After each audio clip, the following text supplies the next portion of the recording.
Hey everybody, welcome back to the channel, and buckle up, because the first official day of Patriots training camp is in the books. And let me tell you right now, the vibes are immaculate in Foxborough. We're talking about a new era beginning, a fresh start, and that buzz of optimism that only comes around when a new coaching staff meets a new quarterback, and both come out looking sharp.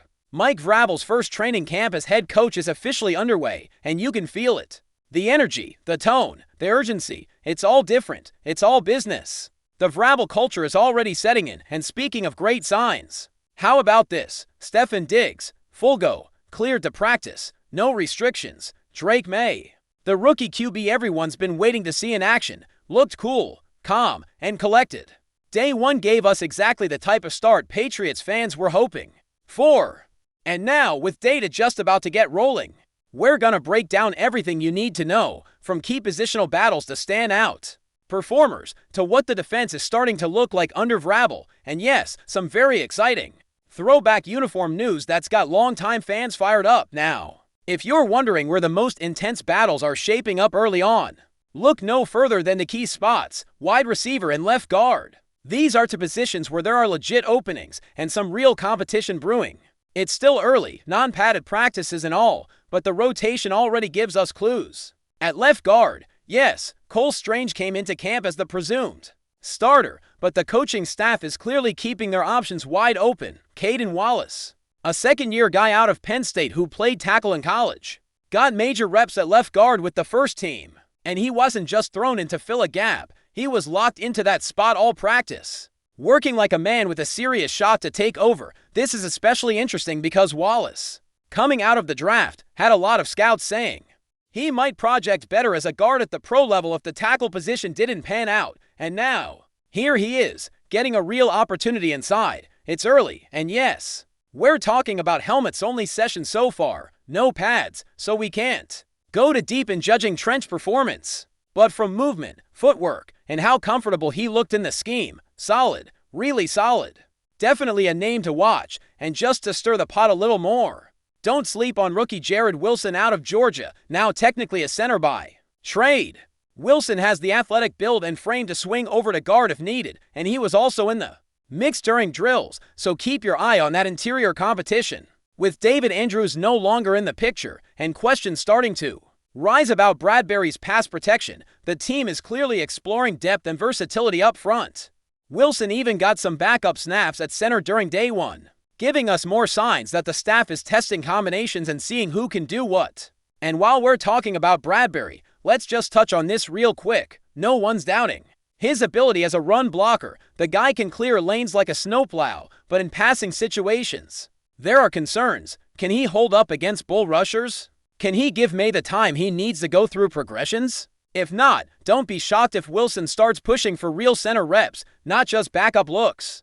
All right, shifting over to the wide receiver position, and man, this is where things really get spicy. First off, yes, Stefon Diggs was out there, fully active, working the Z position like he's been in this system for years. And that's huge, because when you've got a young quarterback stepping in, you need that go-to guy, that security blanket, and Diggs being out there, healthy and clearly engaged, is the best possible scenario, working from the slot.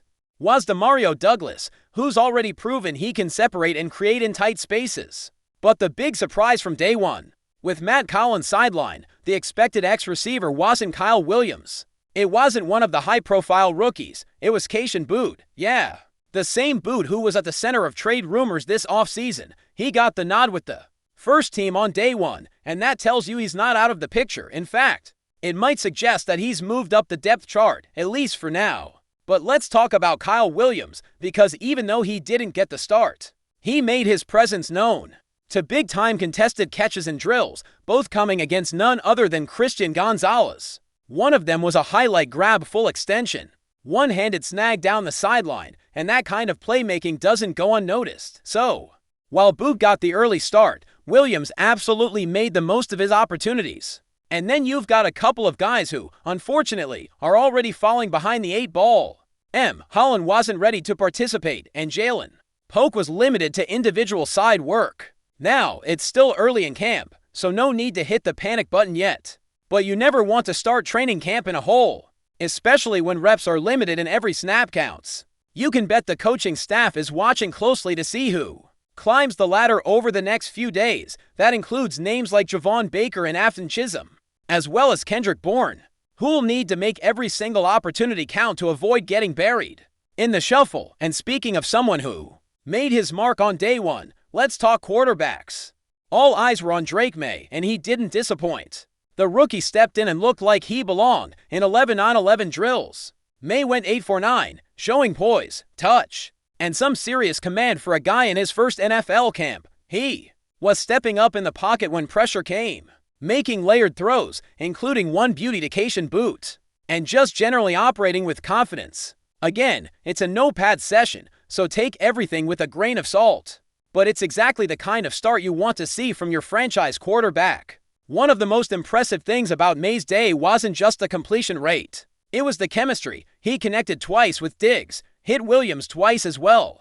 And even with the offensive line showing signs of early struggle, he was still delivering strikes. Now, yes, the offensive line did look shaky in spots. Milton Williams had some easy pressures up the middle, and without pads, it's tough to judge just how much resistance the O-line is really offering. Are they going full speed? Are they giving up early to avoid injury? We'll know more once the pads come on, but the takeaway here?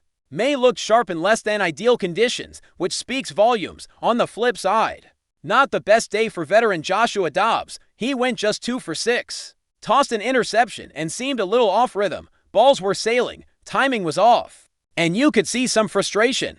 Look, it's a complex playbook under Josh McDaniels, especially with layered route concepts and timing routes, but as a veteran, Dobbs is expected to at least bring stability.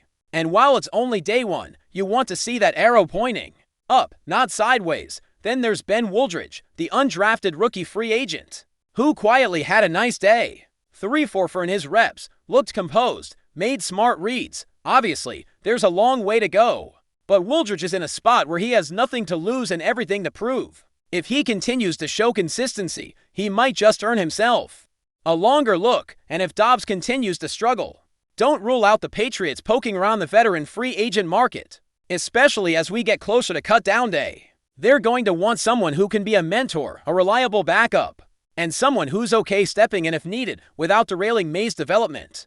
And while we're talking about development, let's check in on the defense, because the first glimpse of the starting unit under Mike Vrabel was exactly what you'd hope to see. Health, check. Intensity, check. Starters like Christian Gonzalez and Carlton Davis were out there. Marcus Jones slotted inside, and the safety rotation looked sharp with Jabril Peppers and Kyle Duggar flying around. Interestingly, the first safety off the bench wasn't Craig Woodson, it was Jalen Hawkins. That's worth noting because Hawkins might already have a leg up in the race for that third safety spot.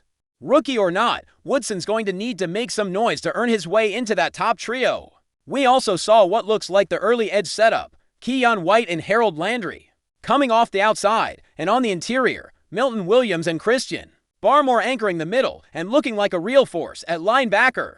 Robert Spillane and Christian Ellis rounded out the front seven. No real surprises there, except again, Hawkins sneaking ahead in the pecking order, and with Terrell Williams back on the field and running the defense after his recent health scare. The whole group seemed locked in.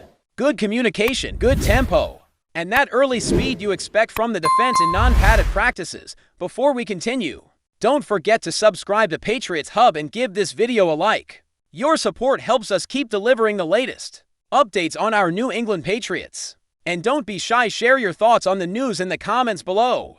In the ever-unpredictable world of NFL roster moves, a new rumor is making waves across league circles. The New England Patriots are reportedly exploring a trade that would send wide receiver KAYSHON Boutte to the Dallas Cowboys. While nothing has been confirmed, whispers inside the league suggest that both franchises have engaged in preliminary conversations that could lead to one of the more intriguing transactions of the offseason.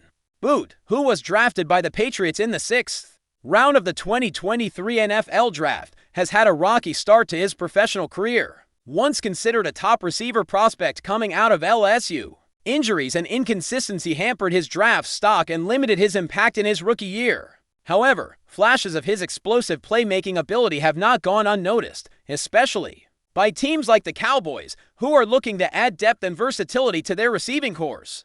The Patriots, under the direction of new leadership, appear to be reshaping their roster with a clear emphasis on development and future assets.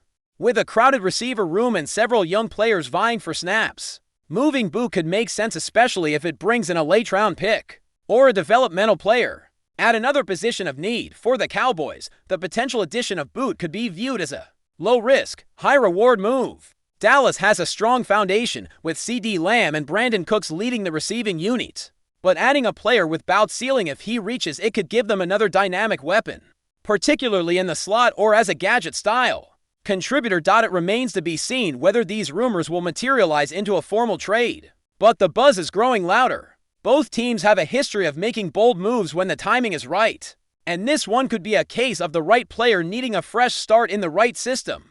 Until there's an official announcement, fans and analysts alike will keep a close eye on this potential transaction. If the smoke turns into fire, it might just be the kind of under-the-radar move that pays dividends once the regular season kicks off. That's it for this update.